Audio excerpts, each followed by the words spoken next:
सबसे पहले तो मैं आप तमाम आज यहाँ जो हमारे प्रेस के साथी इस प्रेस वार्ता में उपस्थित हुए हैं, उन सभी को हाथ जोड़ करके प्रणाम करता हूँ और आप सभी का बहुत बहुत आभार जो आप लोगों ने अपना बहुमूल्य समय देने का कष्ट किया। और आज जो हम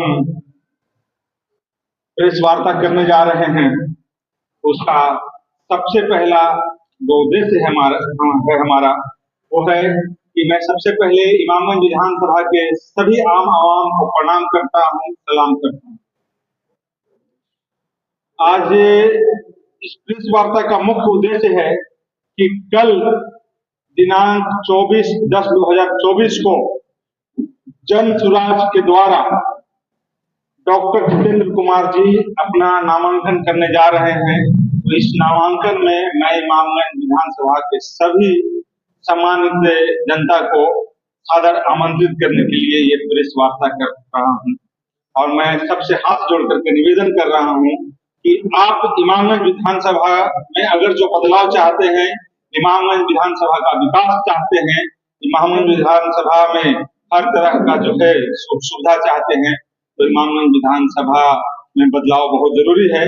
और इस बदलाव में आप अपनी अहम भूमिका निभाने के लिए इस नामांकन समारोह में अपना बहुमूल्य समय देने का कष्ट जरूर करें। आपकी सीधी टक्कर किस पार्टी से रहेगी? यहाँ महागठबंधन की भी और इधर से दीपा मांझी समाज का वोट सबसे ऊपर है, चुनौतीपूर्ण रहेगा। सर, मैं आपको एक चीज बता देना चाहता हूँ कि आपने जो एक प्रश्न किया कि आपका सीधा टक्कर किसके साथ है, तो हम ये सोच करके कहीं मैदान में है ही नहीं कि मेरा इनके साथ लड़ाई है।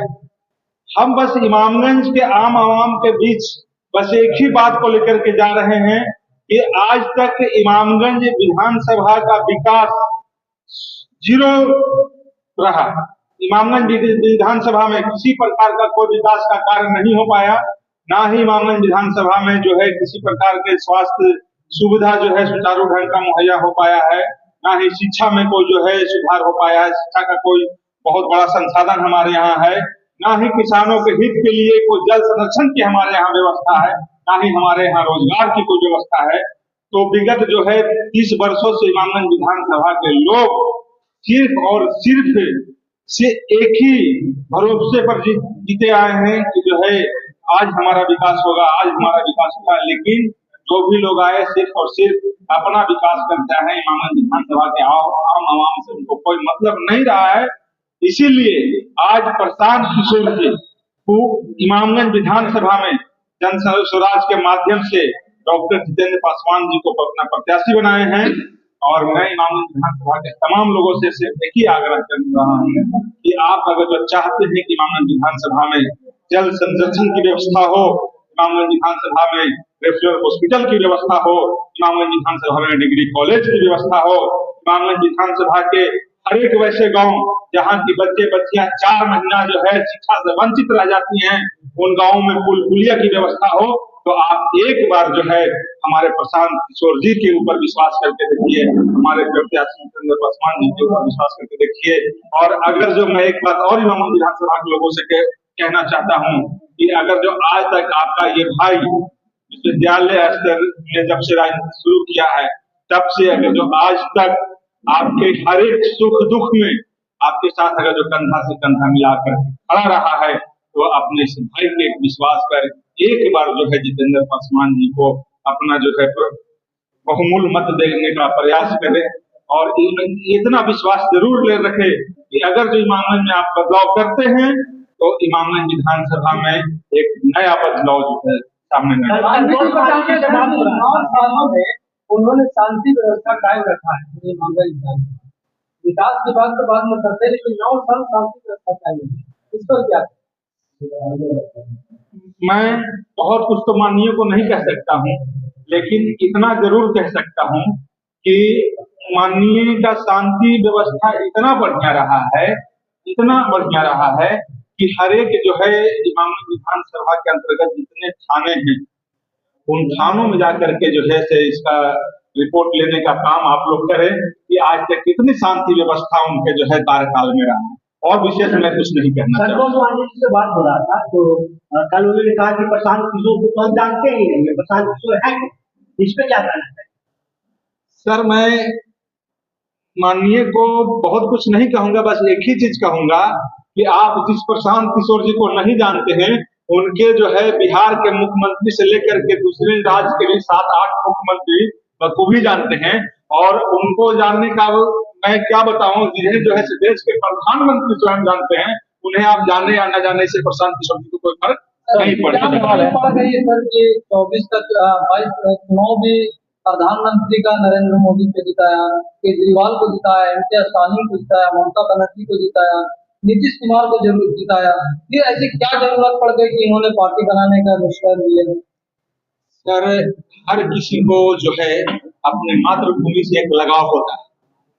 हर एक व्यक्ति को जो है अपने मातृभूमि से, अपने जन्मस्थल से एक लगाव होता है। प्रशांत किशोर जी जो है ममता बनर्जी जी को, स्टालिन जी को, जो है अखिलेश यादव जी को, हर एक व्यक्ति को, प्रधानमंत्री जी को, सबको जो है से आज तक किसी को मुख्यमंत्री तो किसी को प्रधानमंत्री बनाते आए। लेकिन जब वो बिहार में जब उनका आगमन हुआ, बिहार की जब हालात को उन्होंने देखा, एक बार उन्होंने बिहार में भी एक मुख्यमंत्री बनाने का काम किया। उनको विश्वास था कि ये मुख्यमंत्री बिहार का जो है बिहार में बदलाव करेंगे, बिहार का विकास करेंगे।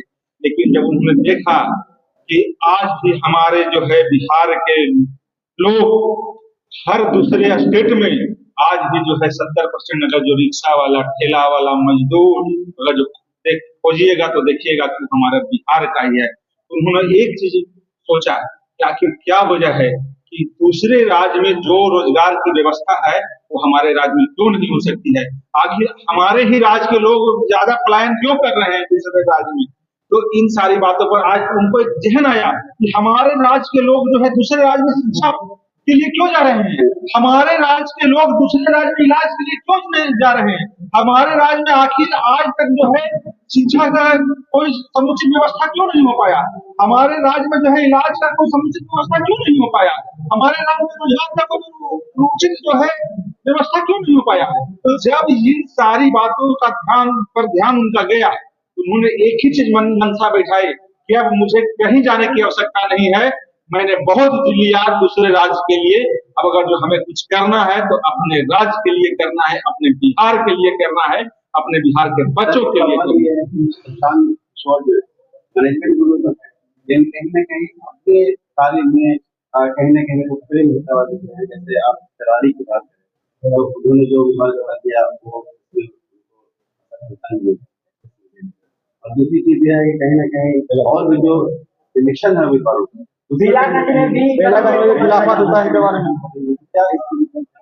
सर बस इस बात इसमें कि मैं एक ही चीज कहता हूँ, बस इसका एकमात्र कारण है कि प्रशांत किशोर जी किसी को जो है उम्मीदवार को नहीं बना रहे हैं। जैसे कि आप देख रहे हो कि हर जगह जिस तरह से परिवारवाद चल रहा है, आप देख न लीजिए, बाबूजी जो है से मुख्यमंत्री, फिर बाबूजी जो है सांसद, फिर बाबूजी केंद्रीय मंत्री, फिर बेटा जो है एमएलसी, फिर बेटा मंत्री। क्या बिहार में कोई और दलित का चेहरा नहीं था? बिहार में क्या और उनके दल के और कोई लोग नहीं थे? क्या जो है सिर्फ उनका एक परिवार ही जो है विधायक, मंत्री, केंद्रीय मंत्री बनने के योग हैं? और भी तो लोग हैं बिहार में, और भी तो लोग हैं उनके पार्टी में, उनके विधानसभा में और भी तो लोग थे। तो प्रशांत किशोर जी के बारे में जिस तरह का प्रश्न कर रहे हैं, इसका एकमात्र कारण है कि प्रशांत किशोर जी जनता के भरोसे, जनसुराज का मतलब ही है जनता का राज, और इसीलिए जो है इस तरह का काम हो रहा है। प्रशांत किशोर जी अपने माध्यम से किसी को उम्मीदवार नहीं बना रहे हैं, जहां भी जा रहे हैं जनता के बीच में जा करके और जनता से पूछ करके और उम्मीदवार बनाने का काम कर रहे हैं। यही कारण है कि इस तरह का काम हो रहा है। जिस दिन प्रशांत किशोर जी भी जो है परिवारवाद की तरह जो है काम करने लगे, अपने जो है माफियाओं को टिकट देना शुरू कर देंगे, बालू माफिया को, भू माफिया को, इन सारे माफियाओं को जिस दिन टिकट देना शुरू कर देंगे, उसी दिन इस समस्या का निदान जो है स्वतः हो जाएगा।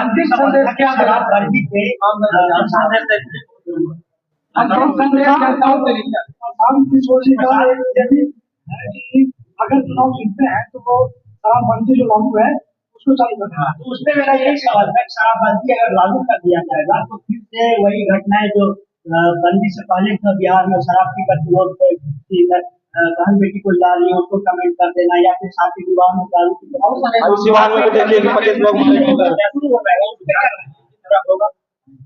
अब मैं आपको शराबबंदी की जब आप बात की है तो मैं आपको बता दे रहा हूं कि आज जिस तरह से का मामला पूरे बिहार में चल रहा है, आप तमाम पत्रकार बंधुओं से ही मैं पूछना चाहता हूं कि क्या आप सच में जो बताइए कि क्या पूरे बिहार में शराबबंदी है?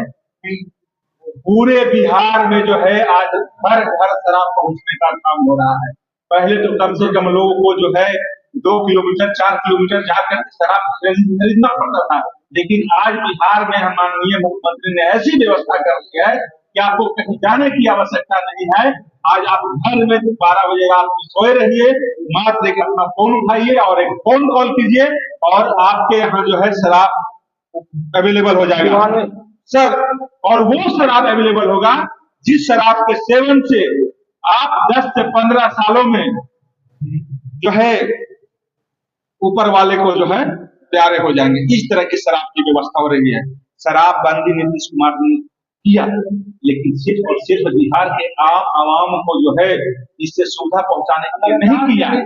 बिहार के चंद माफियाओं को इससे फायदा पहुंचाने के लिए इस तरह का काम किया गया है, एक सिर्फ और सिर्फ अपने ईगो के कारण और अपने चंद माफियाओं के कारण।